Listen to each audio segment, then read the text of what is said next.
Gabi po, magandang araw po, Mayor. Ayan, magandang gabi. Magandang gabi. Apo. Mayora, bati muna po kayo sa ating mga nanonood ngayon. Assalamualaikum warahmatullahi ta'ala wa barakatuhu. May peace be upon to all of us. Sa mga kababayan ko, mga Pilipino, mapa-Christian, mapa-Muslim, mapa-Maranao, mapa-Tausug, mapa-Bulakenyo, mapa-Ilocano, basta Pilipino. Yun. Unang tanong ko po sa inyo, Mayora, ano po ang nagtulak po sa inyo para po kayo sumama dito po sa ginagawa pong panawagan laban sa korupsyon? Ako po ay, hindi po ito bago sa akin, no? Simula pa pagkabata ako, simula pa nung matuto siguro ako magsalita. Ito ay personality ko na. Hindi ko talaga matiis sa akin na may nakikita akong naapi, may nakikita akong gumagawa ng hindi maganda. Kaya noong naging Pangulo, nung tumakbong Pangulo, si Pangulong Duterte, Rodrigo Roa Duterte, hindi po ako nag-alinlangan na tumulong. I have to correct that first, no? I'm not a mayor. It's my husband is the mayor. I'm the first lady of the hometown, somewhere in Lanao del Sur, the municipality of Datsaan Ramain. Itong mga kaibigan ko lang kasi, na sanay lang silang tawagin akong mayora. So, gusto ko sanang banggitin ang tungkol sa korupsyon. Noong naging presidente, si dating Pangulong Noynoy Aquino, siya po ang unang-unang presidente na nagpaganda ng aming probinsya. Siya ang unang presidente na nag-initiate na mapaganda ang probinsya ng BARM, ng Muslim community. Especially the ARM. Before, ARM yun, hindi BARM, di ba? So, siguro alam nyo na malaking pondo ang pinondo sa ARM noong panahon ni Noynoy. Pero, bakit hanggang ngayon, wala pa rin pong nangyayaring maganda sa mga buhay namin mga Moros? Kaya simula noong naging presidente si Mayor Duterte, ako po ay kalaban ko mismo mga binan ko kasi ano sila incumbent eh. Ako lang mismo mag-isa sumisigaw, Duterte, Duterte. Ganun ko katapang hinarap ang korupsyon. Dahil nakikita ko alam ko, ramdam ko. Okay. Mayora, nakasanay kong tawagin po yung... Oo. Okay. Ano po yung masasabi nyo ngayon doon po sa huling narinig po natin kay BP Sara? Remember yung sinabi po ni BP Sara na may hawak lang ng budget sa buong Pilipinas. If I'm not mistaken, 2023 niya takinot ito. 2023. Oo, nung sinabi niya na dalawa lang ang may hawak ng budget at pinangalanan niya po na itong si Rizaldico at saka po itong si Martin Romualdez. Ano po masasabi niyo? Actually, originally, it's the former President Rodrigo Roa Duterte who said that. Siya ang nagsabi ng korupsyon na ito na nangyayari sa bagong Pilipinas, bagong mukha. Bagong Romualdez, bagong Saldico. At binanggit ito ulit ng ating Vice Presidente pero hindi naniwala ang taong bayan. So, hindi ko nga, ang frustration ko kasi, yung mga tao. Yun ang frustration ko, yung mga tao. Ilan lang tayo, ilan lang po kaming lumalaban para sa inyo. ang hindi ko maintindihan, bakit po kayo kalaban namin? Kami, ang pinaglalaban namin kayo. Nakikiusap po ako sa inyong lahat. Linawin po natin yung utak natin. Pinipisa na po sa harap natin yung kamatis. Gusto pa ba natin pisain ito mismo sa mukha natin? Nakikita nyo na po yung pagnanakaw, yung pag-alipusta sa konstitusyon. Wala na po tayong karapatan. Yung batas sa kanila lang applicable hindi sa atin Naintindihan nyo po? Magising na po tayo. Magising na po tayo sa katotohanan na tayo ay niloloko. Niloloko ng mga taong itong nasa gobyerno.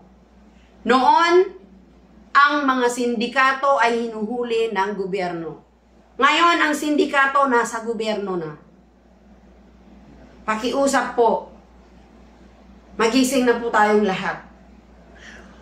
Mayora, balikan ko lang po yung sinabi po ni VP Sara na tama yung sabi po nyo, no? Sabi, na 2 tao lang ang may hawak ng budget. At ngayon, lumalabas po sa investigasyon na isang pangalan lang po ang laging nababanggit sa korupsyon. Yung pong dating appropriation budget na si Rizaldico. At hindi po na ba mukhang na-exempted po at Mayora yung isa po si dating speaker Martin Romualdez. Ano po ang masasabi nyo na talaga nililihis po yung pangalan po ni Martin Romualdez dito? That is a very, very obvious. Pinaka-obvious na bait. Ano ba sa Tagalog ang bait? Bait o bait? Bait. Paing. Paing. Ginawang paing si Zaldico. Ganyan maglaro ang mga criminal minds. Sinacrifice. Kaya hindi itong mga diskaya na-realize nila, makukulong lang din tayo, magsalita na tayo ng totoo. Total, makukulong din naman tayo Na-realize nila na wala. Sila ang naging pain. So wala silang naging choice kundi magsalita ng totoo. Ngunit, hindi pa rin ito pinakinggan ng mga kababayan natin. Hindi pa rin sila naniwala.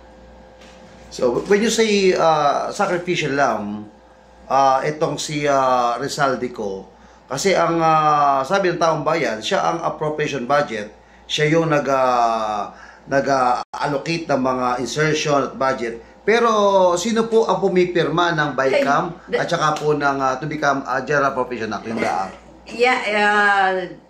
gaya ng sabi ko, it's very obvious. Hindi maaaring si Zaldico ang mastermind. Because he is not the signatory. Kung sino man po ang signatory sa mga dokumentong ito, siya ang may kapakanan nun. Siya ang gumawa ng kabulastugan na yon. Hindi ko nga maintindihan kung bakit nililihis sa isang tao dahil walang kalaban-laban itong taong ito at siya ang ginawang paing. So, paano magiging mastermind si Zaldico, mga kababayan ko? Common sense. Buksan niyo yung mga utak nyo. Si Zaldico, didiktahan si Romualdez, speaker? Or si Zaldico, didiktahan si BBM?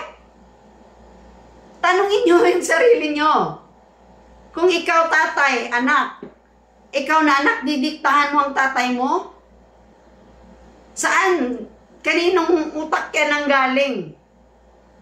Niloloko na kayo ng mga taong ito tapos sumusuporta pa rin kayo. Kawawa po ang mga susunod na henerasyon at ang mga pinaglaban ng ating mga pinuno noon, nasayang lang. Nasayang. Mayroon sa mga tweet, ang sinasabi niyo po, yung pagpirma po ng General Appropriation Act, yung BICAM muna, na inaproban po ni Pangulong Bongbong Marcos, na General Appropriation Act, ano? Yeah. So, ibig sabihin, may pananagutan po dito ang presidente. Exactly, definitely. Ano pa? Ano pang other terms? Walang iba. Siya at siya lang. At kasabwat ang mga taong ito. I cannot say na siya lang, but partly ito ay plano ng isang grupo na pinamumunuan ng ating pinuno, ng ating Pangulo. Okay. Malinaw po yun. Malinaw na malinaw. Okay.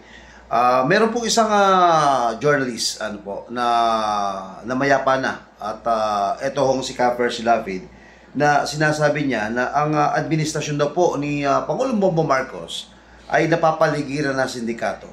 Gaano po katotoo sa tingin po ninyo? Yeah, this is very, very possible, of course. Nakikita natin ito maliwanag pa sa araw, sa sikat ng araw. I'm sorry to say this, I'm just an ordinary citizen. I'm a law-abiding citizen. I'm a taxpayer. I'm a businesswoman. Wala po akong katungkulan sa gobyerno. Nakikibaka ako, kalaban ako ng mga taong ito dahil patuloy na niloloko tayo ng ilang tao. Akalain mo, gumawa sila ng proyekto na ang proyektong ito na imbes na makatulong sa mga tao, nakasira pa sa mga tao.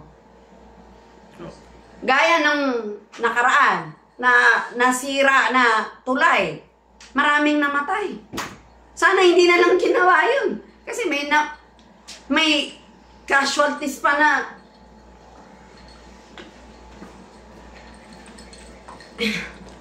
nakaka-frustrate po. Sana po magtulong-tulong po tayo, ma-realize po natin itong lahat. Nakikiusap po kami.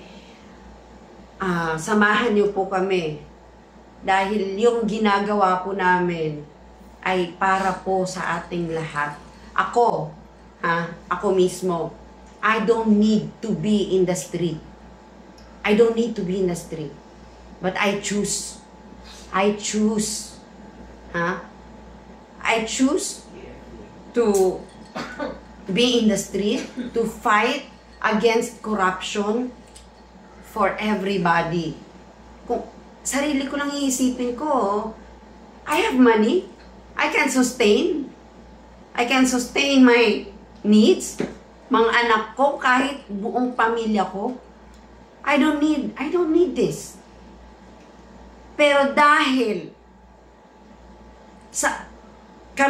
ako, pakiramdam ko sa sarili ko, obligasyon ko ang mga kababayan ko, kahit wala akong posisyon sa gobyerno. Dapat obligasyon natin ng isa't isa. One for all for one. Ginawa po ang batas para po sa atin lahat. Hindi po ito applicable sa iisang tao lang. At hindi po ito applicable doon sa mga mahihirap. Or hindi po ito exempted sa mga mayayaman. Applicable po ito lahat sa atin. At kung sino pa yung gumawa ng batas na ito, sila pa talaga ang sumusuway. At tayo ang dapat na sumunod. So, uulitin ko po, lumabas na po kayo dyan. Makisama na po kayo sa amin. Ipatalsik na po natin itong mga taong ito. Pagbayarin na po natin sila habang meron pang pag-asa. Maraming salamat po sa inyong lahat. Thank you very much, Mayora. Mabuhay po kayo.